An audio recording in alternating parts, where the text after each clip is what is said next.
Hello, everybody. Hello out there. Thank you to all our viewers, our listeners. Thank you for all of our supporters. We are back, Sandy B and myself, Kristen Goss, for another session of Civility Wins. Find your peace while taming the beast. And just so you know, in case you missed our virtual book launch, you can still view the replay. August 26th. It was August 26th, this past Friday. We had a lovely time. So if you did miss it, make sure you check us out on YouTube at Civility Wins. Okay, so now we are here. We're going to be talking about uncivil interactions online. We've got a lot to say about this. So, gosh, with that, listen up. And we would love to hear your input. So please, if you're, checking us out now, if you come in, we will see your comments. We would love to engage with you. We're going to be streaming this on Instagram as well, right, Sandy? We are actually on Facebook, LinkedIn, and YouTube. I forgot we were supposed to try to do this on Instagram too. Okay, no worries. We can always probably do something if it's on Facebook, like transferred over to Instagram. Yeah. But we definitely want to hear your comments about today's conversation, uncivil interactions online. So, all right, Sandy B, where do we begin with this topic? Look, first I will say, just a recap to our virtual book launch. We talked a little bit about some of the content of the book. We did a little bit of reading from some of the different sections of the book. And we also shared some of the backstory of why this book came to life. And today's topic, uncivil interactions online, I think probably was the first real trigger for us to write the book, if I'm correct in saying that. Because we were dealing with a scenario at that time, and Kristen was sending an email to somebody. And I said, Kristen, I promise you're going to send this email and you're going to say, hey, hi, good day. You're going to ask for what you're going to ask for. And I said to Kristen did I not say these words? You are going to get back pure trash. Like, it's not even you're going to be asking yourself, how did we get here after you get the response? And lo and behold and below, Kristen sent a nice email. I mean, beautiful, appreciative, like conversation. And what was regurgitated back was pure trash. Like, I was reading it and I was livid at the time because it was just like, Kristen has like the most sweet temperament as long as you don't cross her. Yeah. And Kristen tried her hardest to approach this individual with the utmost respect and trying to be civil in a situation that there was no reason for us to not be civil, with the exception of my presence on the case. So, because apparently the person had an issue with me. The issue was not with Kristen. Unfortunately, Kristen got the backfire. But that one scenario, in addition to some of the other things, I think was the huge, like, it was like the flame that lit our motivation to get this book into play. And I just can't even believe that we even went, like, to this day, I still think about that situation and I'm like, you can't be serious. Like, you can't really be serious. Yeah. So where do we begin? I think we're going to begin with your scenario today, and we're going to try to bleep out as much as we can so that it's not sharing personal information, but we're going to share an interaction that is like very current. I'm not going to say what day it was done, but it's very current. Something that we were just having a conversation about. And it was just like, you're coming right on time because we're about to talk about you tonight. Yes, absolutely. I have to get this email. It was an email that was sent to me. Yeah. Oh my gosh. We get several different types of communications coming from different people in our industry. And this just so happens to be opposing counsel. So, of course, without sharing details, too many details, it says first, never feel comfortable telling me what to do. And we can pause that first sentence. Let's pause there for a minute. So, what was my first question? To be honest with you, what did you say? Because I didn't even let you finish that sentence. I was like, who are they talking to? First of all, who are you talking to? Exactly. Because you sound like you're talking to somebody who is either your child. Yes. Your, I don't know, maybe your servant or something. Like, I don't know who you're talking to. Your tone already is indicating that Sandy's not responding to your message. That's the first thing. Your tone already. Yes. Please read that sentence again when you're done. First, never feel comfortable telling me what to do. And just to give a little backstory, it was just a simple request that was made very respectfully, very professionally, but I guess because the statement that was made was something that was real, the person did not like it very much. And that's the thing about me, though.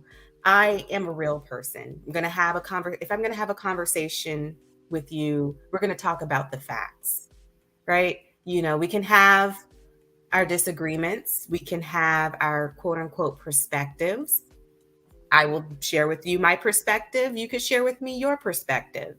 But I would assume that in this particular instance, my perspective is not what this person wanted to hear, perhaps. But that was the response to my perspective.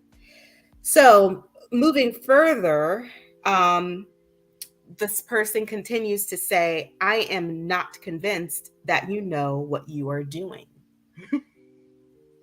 Again, who are you talking to? Yes. Who asked you about your thought process when it comes to, because the only thing that should be coming from you is, what are we doing next in this case? Nobody asked you for practice tips. Nobody asked you for disrespectful comments. Nobody asked you for your input. The only thing you should be responding to me about is, what are we doing next? Are we filing something? Are we setting something for hearing? Are we doing? That's the only conversation that we should be having. And when you have these personalities, I call them buffoons, because if you look up the definition of a buffoon, this is exactly the type of behavior. It's that behavior that makes you, they're like clowns, because I'm telling you things that you don't have, like, I don't have any business hearing you say certain things in the context of our professional relationship. You don't know me, I don't know you, and it's unprofessional. Thank you. Point, period, blank, end of conversation.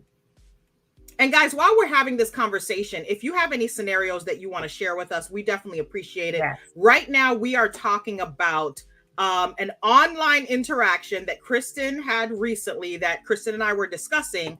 And it's so interesting that it came right before this event. And we're like, we're going to kick things off with that. But we wanted to talk about how these uncivil interactions online affect us, like how we react to them, and talk about some tips and strategies so that we could stop being receptive to these behaviors. Because I think a lot of it is, and Kristen and I talk about this all the time, because she'll ask me questions, I'll ask her questions like, what do you think I should say? Or what do you think about my response?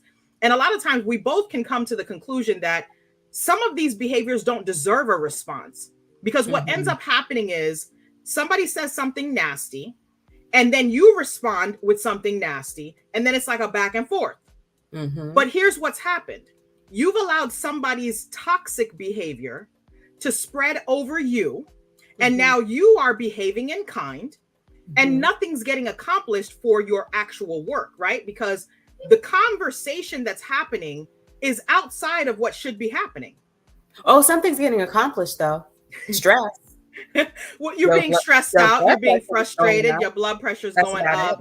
You are acting out of character, because in a lot of these situations, a person is pushing your buttons and you're thinking, oh, I'm about to, you start to get to typing, but it's just like, why? Yeah. Like, what in that, if you can read that sentence one more time, what in that sentence has anything to do with us engaging I'm opposing counsel, and here's what we need to negotiate or discuss for our clients. It's crazy. Which one? The Read first that one? first sentence again. First, never feel comfortable telling me what to do. Every time I hear it, it just makes my blood boil. What about the next one? The next one is, I am not convinced that you know what you are doing. And I'm trying to figure out why I need to convince you of anything, because I'm not here to convince you of nothing. You're here to convince the judge. I'm here to convince the judge. So what are we talking about? What are we talking about? But now somebody wants me to respond to this message. And I'm just like, my first response was like, oh, there is no response here. Yes. Because this is just showing the worst of the practice of law. It has nothing to do with actual, hey, we're getting something accomplished. We have some things that we're trying to do. And I will say this, because yes, we're gonna have some more uncivil interactions that we need to address. But the beauty of this all is you do get opposing counsels that are so professional. Yeah. So like top notch. And I can give you an example. Today, I actually had a conversation with an opposing counsel that was extremely professional. Recently got on this case and, immediately reached out, sent an email saying, hey, would love to discuss to try to resolve outside of court. I said, I didn't know what to do with that at first. It's still possible. It's still possible, yes. So that was last week, and we had a conversation today. And, the opposing counsel was extremely straight up and honest. It was like, I know X, Y, and Z. My client is not perfect, basically. And was rational enough, professional enough, I should say. Professional is the best word for it. To have a conversation, to really communicate with the purpose of listening. How are we going to resolve? Is there any way we can somehow meet in the middle type of situation? And that was beautiful. Gotcha. Yeah, it was beautiful. It's actually possible. Yes, it is possible. Ooh, Lord have mercy. Lord have mercy is what I can say. So when we decided to talk about this topic, uncivil interactions online, we wanted to discuss it with the context of not just ranting about what happens, because of course there's plenty of scenarios that we can present, but we wanted to talk about how we can react to these things as well. I think many times our first instinct is, oh no, I don't know who you're talking to. Right. Oh no, I'm going to say this and I'm going to do this. And when I see you and when I do this, and I'm going to tell the judge and it's just like, they've already won at that point. They've already won, and they haven't won the situation. They've won you over. They've basically ruined whatever thoughts you had of maintaining a mindset about your case and maintaining a mindset about your process. They've gotten you off center. And once they have you off center, it's very easy for you to make mistakes. It's very easy for you to do things out of character. It's very easy for you to miss what's actually important. True. And that's one of the major reasons I just always say to myself, when I see some of these things, like, what's the purpose of this communication? Is it going to get me one step further in my case, or is it going to derail me from my focus?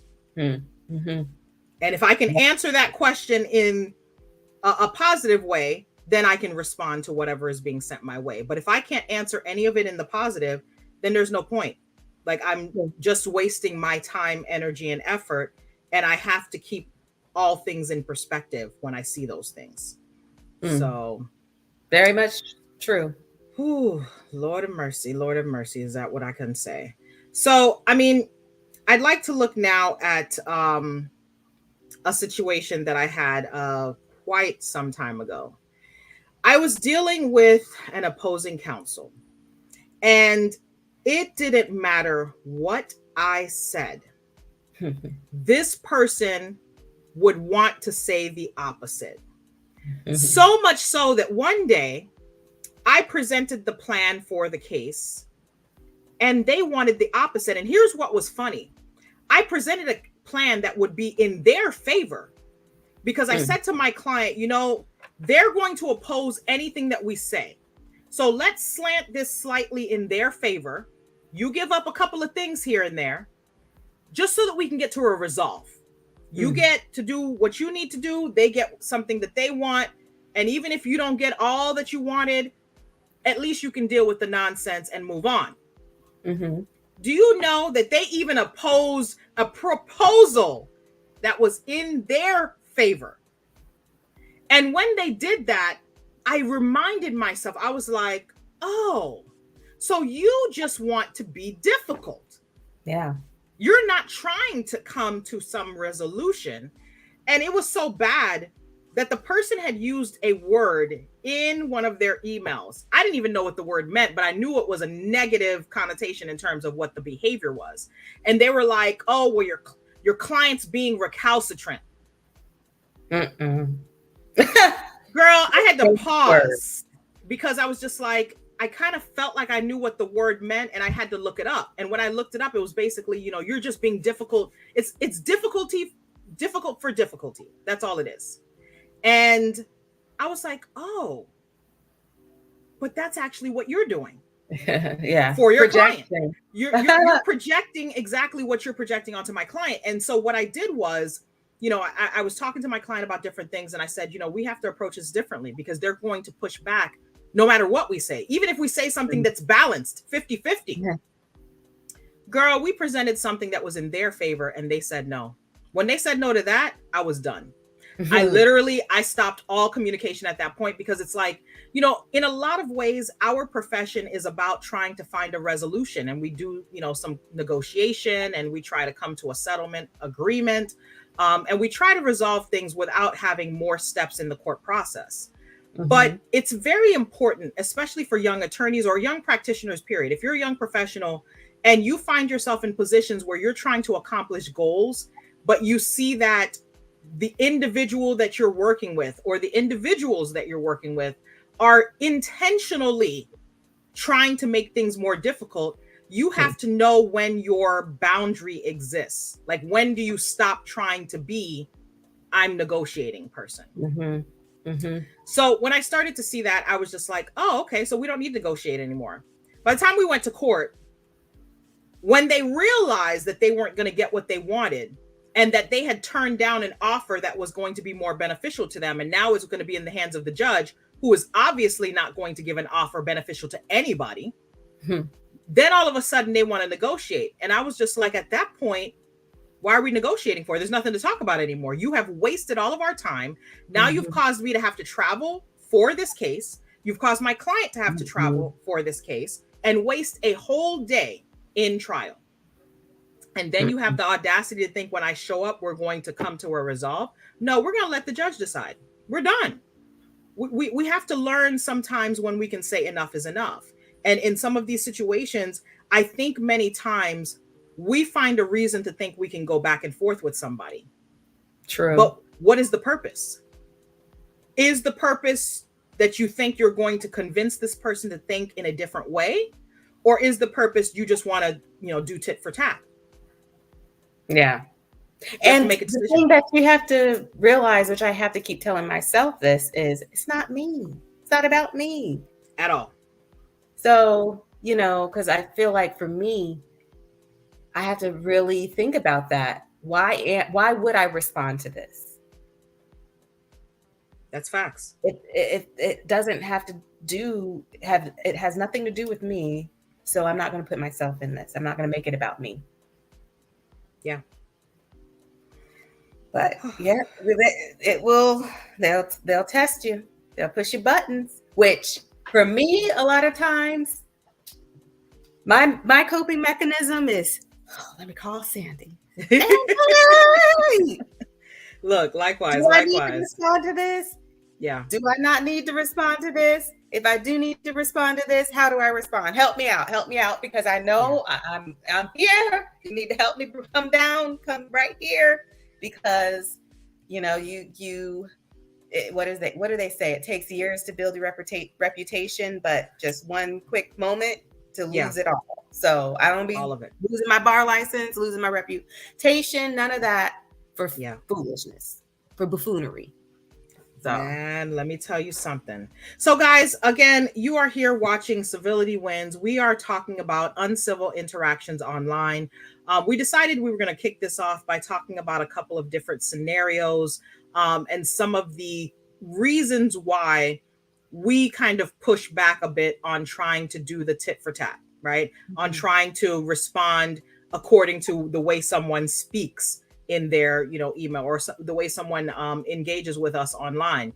And I think a lot of the reasons that people do what they do is because being online, you kind of have a little shield, right? So you don't have to look someone in the eye when you're doing your nonsense. Mm-hmm. You don't have to see their expressions or their behaviors. You can simply press a button and press send, and whatever toxicity that you transfer over these internets, it's done. And you don't even have to feel accountable for the words that you write, for the sentiments that you spread, right? And so it's much like when people are on social media and they feel anonymous because, maybe they're going under some kind of fake name or identity. But the funny thing is, the communications that we're talking about, there's no anonymous. I know who you are, you know who I am, because we're looking at each other's names. And these people still have the audacity to think it's okay. Not even you talk to me any kind of way. You talk to me any kind of way, and I'm not going to respond to you. Not even trying to understand the backstory, right? Right. Like, you could just be coming into a situation, seeing things from your quote unquote perspective, right? Not knowing the history, not knowing what the direction. At least reach out and try to understand. Okay, what's the point? What are you trying to resolve here? But no, it's okay. Yeah. It's never an end to it. And I just look at overall this online space. I look at social media and I say, where are we going? Why are we like this? Because we spend so much time basically just spreading toxic everywhere. And people, I almost feel like people right now feed off of making nasty comments. And it doesn't even matter if their identity is visible, right? They don't care whether they're anonymous or not. They're okay with spitting whatever garbage they can spit. And there's most of the time they don't even feel like there's a repercussion, because in the situations that you and I have just mentioned, there's no recourse. Right. There's nothing really that we can do. And I hear about these professionalism panels and all these different things, but the interesting thing is, the people who are the perpetrators of these behaviors are well known in the circles.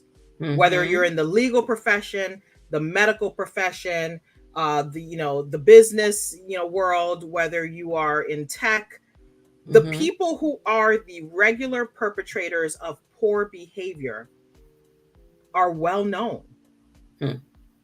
You can say their name in mixed company and you get the cringe look from many people. And it's like, if people know that you always behave badly, why is it still tolerated? Right. Because clearly somebody's tolerating the behavior for you to be able to continue. Like I'm at a loss. I'm at a loss. So I think we should talk a little bit about, now that we're at about 20 something minutes in, I think, we've talked about a couple of different situations. And one of the things that I like people to draw attention to is, When somebody says something to you in the online space, whether it be in an email, whether it be a text message, whether it be on social media, there has to be a point in time where you say, how important is it for me to be responsive to this person's words? How important? Like we need to kind of come up with a scale. How important is it for me to respond? And if I determine that is very important or somewhat important, why? Am I responding because I have to respond? Am I responding because there's some ego thing? Am I responding because if you hit me, I'm gonna hit you? Like, what is it? Because if we can't answer those questions, then we definitely shouldn't be sending a response for any purpose, right? And then we have to kind of filter out when somebody sends a communication to you. I have to filter out the goal in the communication versus the toxic in the communication. They're not the same thing, right? So if I am working like we are in the legal profession and another attorney is sending me an email and the email starts out with trash, I have to be able to make it through the trash to get to the point of the email. Now, if the whole email is trash, there's nothing you can do with that. My personal policy, and I'm not advising anybody to do this, my personal policy is if your email is trash, as in you have no substance to your email, you're not asking me about setting dates, you're not talking to me about negotiating case issues, you're purely just spitting out nonsense. You might be attacking me personally or threatening me or other stuff. Your email is already on ignore. I don't even get through the email. You're on ignore. So to me, those are things that we have to be able to kind of work through as young professionals, old professionals, whatever we want to call ourselves. We have to be able to work through a thought process, because one of the things that I notice is anytime somebody sends me something and that email is just, like I get angry as soon as I start reading it, then I have to understand what that's creating in me before I try to attack it and respond to it or address it. Because those behaviors are the things that put us at risk for really losing our cool. And then for what? Because I want you to think about the person you're losing your cool for. Are they going to be even moved by the nonsense that you might spit back? Very good point. Very good point. So I don't know, Kristen. Maybe I should give another scenario. Had a situation, and this is going back to the early days. So we send out some information, and the response that we get back from the individual is, "Oh, I don't need nothing from y'all." Oh yes, I remember. Keep your information to yourself. I got everything I need. Oh, okay. Mind you, now Kristen and I are trying to attempt to resolve before we have to take further court action. So in essence, I mean, just think of it from this perspective. We're trying to address something instead of making it a bigger thing than it needs to be, because it was a very simple situation that could have been 1, 2, 3. We would have been done with it. Instead, a simple situation became, I think, almost a year of back and forth until we finally came to a resolve. And here's the sick part. The resolve that we came to, Kristen, do you remember? The resolve was exactly what we were saying in the beginning. Yeah. It was just like, you just wasted a whole year. Why? Ego, attitude, want to be right, uncivil, unprofessional.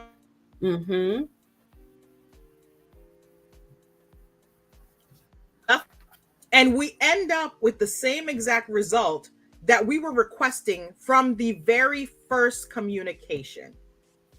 And what did we do at that point, Kristen? I remember clearly. It was like we had to make some very firm decisions early on, because when we first started the communications, it became a back and forth, back and forth, back and forth.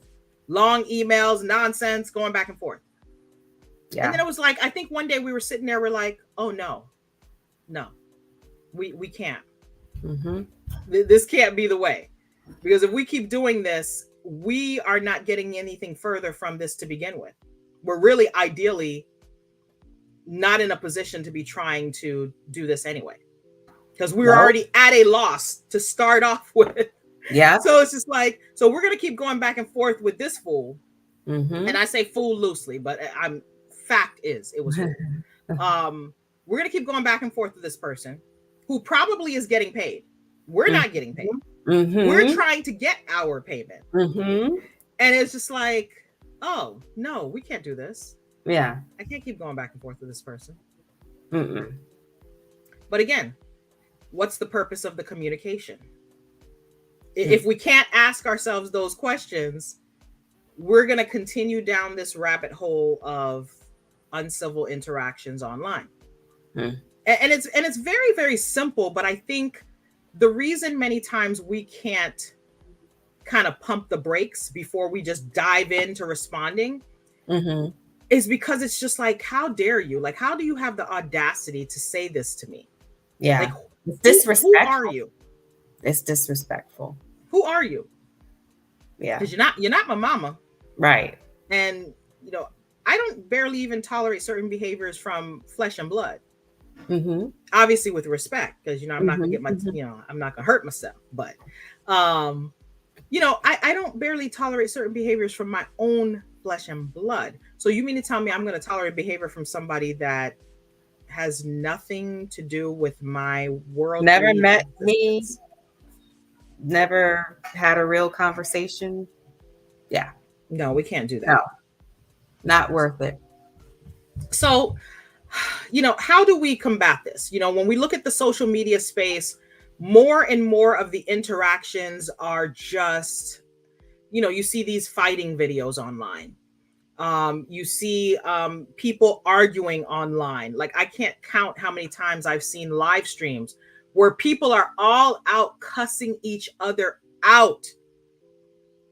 I've seen so many things where couples, especially these celebrity couples, you know, they're breaking up, dishing out all of their information online, dogging the other person in these online posts, lengthy posts, talk about all their personal business. What's that about? Like, what's your end goal? Because reality wise, the only thing you're doing is having people clown you, because everybody else is just enjoying the interaction. The more that you're going back and forth is just entertainment for people. And then I start to ask myself, why are these types of things entertainment for anybody? That is a good point. Why is this entertaining? Because I don't see, you know, I think there was a time in life where maybe some of these things I would have found funny to a degree. But as I get older and I start to recognize these behaviors in so-called professionals, then I ask myself, you know, why do we find this stuff funny? Why do we think it's okay to be toxic? Why is bad behavior constantly being presented as entertainment and being rewarded? You know, a lot of times, you know, you see these shows and things and, you know, people fighting and all. They're being rewarded. They're being paid to show the bad behavior. And we as a society are okay with it, because why do you think these things are on television or online on these, you know, social media platforms? Because we're watching, we're sharing it, we're liking it, we're commenting. And then you wonder why the generation growing up, you know, is a little bit different personality wise, right? Yeah. It's a really hard thing. And, you know, every time I think about some of these different scenarios and every time I get a new one, you know, I haven't gotten a raggedy one in a long time. But I think part of it is because I've tried to change the nature of some of the cases that I accept. And, you know, it helps a little bit. Sometimes the type of case that you take on is, I don't know why my screen just went blank. I see you very clearly. Well, I don't know. I don't see my screen. So hopefully you can continue to see me all right, but my screen is black. So I don't, you know, I don't know why we reward these types of behaviors. I don't know how we came to this positioning where these types of things are okay. I really just wish there was a time for people to say, we need to do better. Mm-hmm.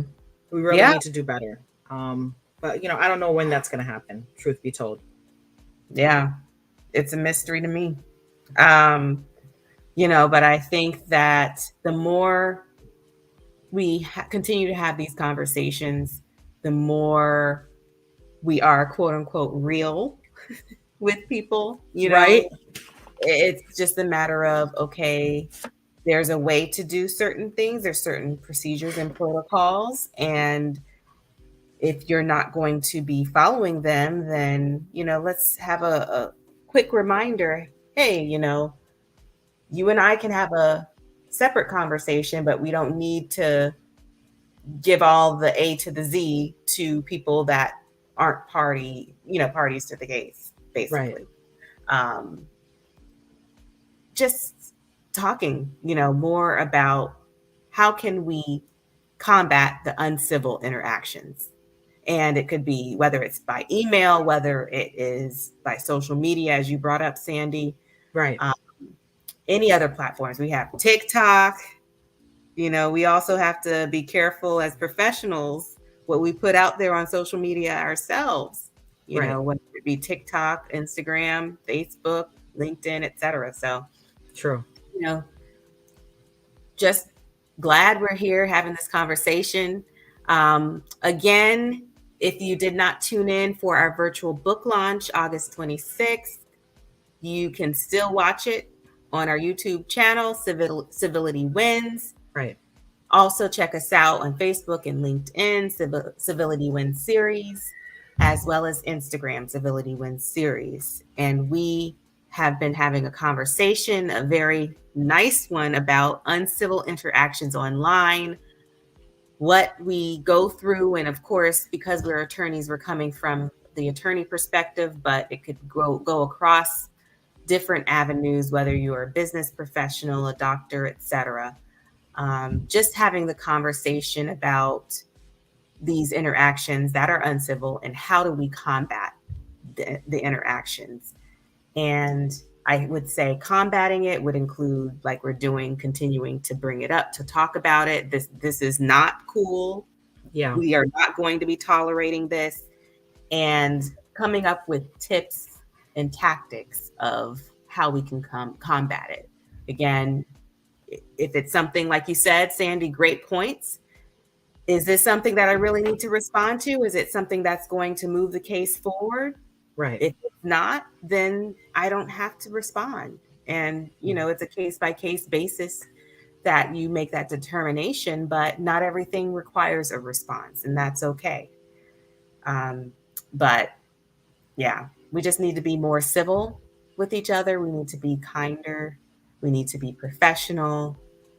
Again, as attorneys, we did take this oath to uphold professionalism, and how Right. that's out is how we deal with each other in the industry. So glad to have you guys back on, listening to us when we're talking about uncivil interactions online. Yes. Sandy B, is there anything additional that you want to say about this topic, or should we start closing it out? So I would say this, if anyone, catches the replay or is watching right now and wants to share an uncivil interaction and how they dealt with it, please feel free to do so. We love to get your commentary on this. What I'd like to say is, I think the next thing we should talk about before we close out is some tips, some strategies on how to kind of deal with these situations. I think we'll primarily talk about email communications, but I think we can touch on social media posts.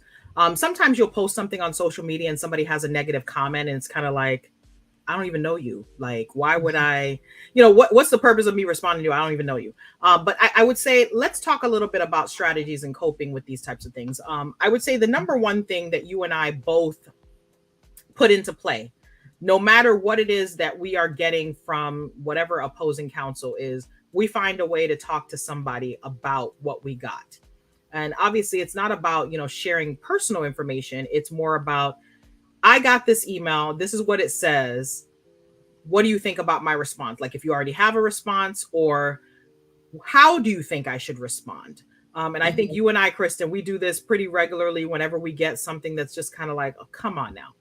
Right. So I think you have to have a bit of an accountability partner, somebody who can help you really stay focused on the point of your communication, because you don't want to be wrapped up in a conversation with somebody who clearly is just trying to throw you off your game. And so the first priority is saying, all right, what's the point here? Like, this person sent this email with all this stuff. What can I get from this email? Now, if I can get nothing from the email, then I need to just leave it at that. But if there's something of substance I can get from the email, then I respond to that substance only. That would be, after you talk to somebody, you got to filter through that email to figure out, what is it that I'm actually responding to here? Am I responding to a personal attack? Am I responding to something substantive that has to do with the case? Am I responding to something that, somebody's just trying to bully me or trying to kind of question my ability? What is it? Once I've identified what it is that I'm dealing with, so I've talked to somebody, I've identified what I'm dealing with, then you have to really choose your battle. You don't have to respond to every single thing that is thrown your way. No. Sometimes the best response is no response. That's just what it is. Shout out to Kristen Bigris on LinkedIn for tuning in with us. We definitely appreciate you. I think the best response sometimes is no response. And what do you think about that, Kristen? Like, do I have to respond? I love the strategy that you just stated. It really puts things into perspective. Is this really something that's worth responding to? Do I really need to respond to this? Right. Because if it's something that has no substance whatsoever, but it's everything to do with attacks personally, that, again, we're dealing with the law and I'm representing an individual and it's a situation that has nothing to do with me personally in and of itself. Right. So am I responding to a personal attack? Right. If that's my only reason for responding, then I might want to think twice about responding, because it's just going to be a circular motion, and nobody has time for that. So that's another thing to consider. Is this worth in the investment of my time? Right. I'm charging, by the hour as an attorney, and I want to make sure that I am billing my client adequately and fairly. So if something does not require a response, I don't need to respond to it. Am I really wasting my time doing this? So that's another thing to consider. Oh, yeah, it's a lot of little things, and sometimes we really just have to pick and choose and decide, all right, what is my end goal here? Am I really going to go back and forth with this person, or am I going to kind of pick and choose what it is that we really need to address? The other thing that I would say is, there are times when people are just going through things. Yeah. And I think sometimes that we have to approach situations with a bit of grace. I know the first instinct sometimes is to snap, because I know my first thought is always, who are you talking to? Like, who do you, first of all, who you think you're talking to? Like, I don't even know who you are. I don't know why you're approaching me this way. You are not my mama. That's always my first thought. But also considering, we are in COVID phase 3.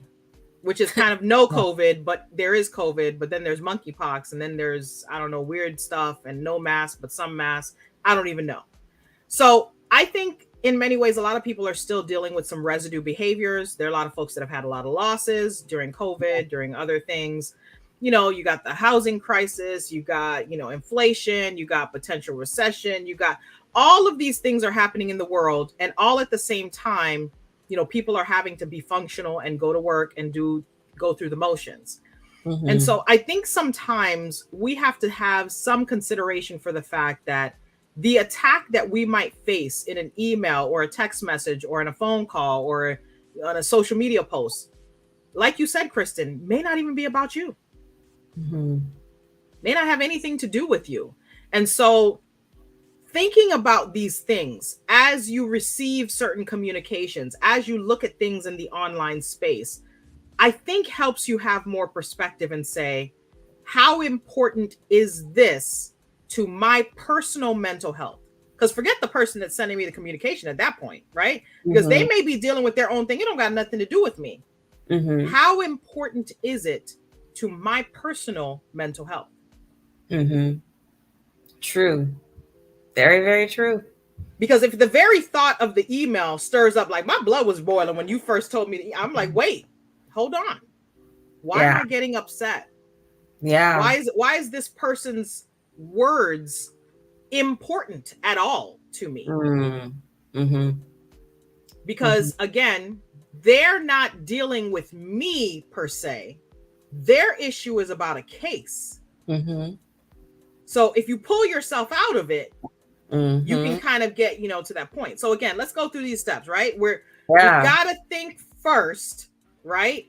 We're receiving a communication from somebody.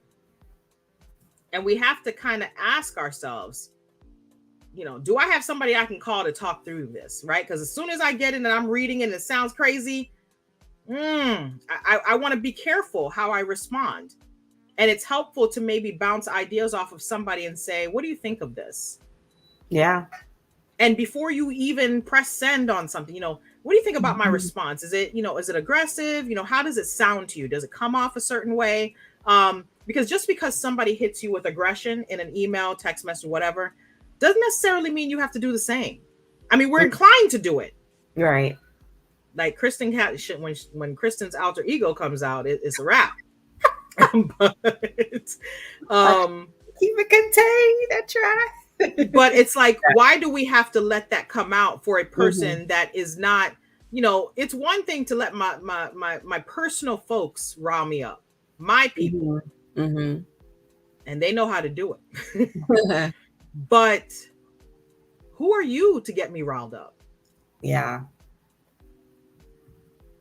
Like I need people to think about that. Who is the person that's getting me riled up and why? Why am I letting that impact me so much that I'm getting out of myself?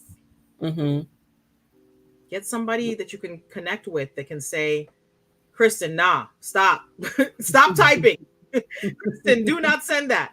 You're like, Sandy, it really sounds, it don't sound good. I need you to take out that whole paragraph. You need to take that out. Because again, what's the goal? What's the focus? Is it your ego or is it the substance of your case? Is it your anger or is it something rightfully that you need to address? Because the question comes down to, when you decide to do that response to an uncivil interaction online, you do understand that you are now putting something into the online space. And are you okay with that person's commentary and your commentary standing side by side? Because that's where they'll be. Yep. That's where they'll be. So I don't think I have any more thoughts on this. I think if people think about some of the steps that we just talked about, think about some of the questions that need to be asked, I think it helps a lot to give perspective and minimize kind of that pushback that we have when we think we're just gonna, we got to be aggressive too. We got to be upset too. Why?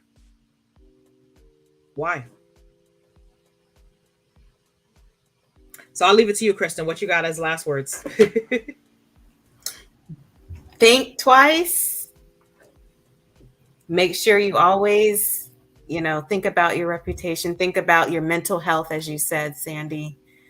Is it worth it? What is being accomplished by this?